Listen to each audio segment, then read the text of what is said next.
So this is the census data that we just downloaded for tenure. And I opened up the file that ends with data. And in this file, you'll notice that there is a lot of margin of errors. And this is the data that we are not interested in mapping. We want to know what the estimates are.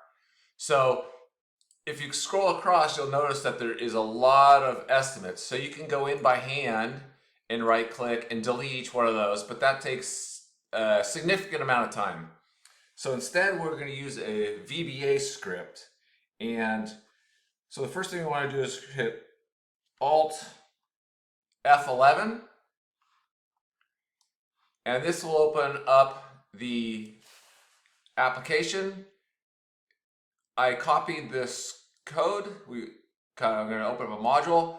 And in the lab assignment, I have the code, which I've already copied. So I will paste that in. Then we just go back to our Excel file. And in Excel, we will put Alt F8. And then we want to delete columns ending with M. So then we'll click Run.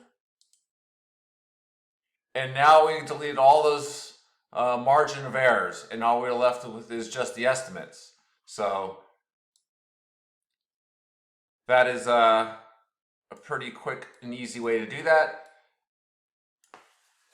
Then go and save this file as tenure_2022.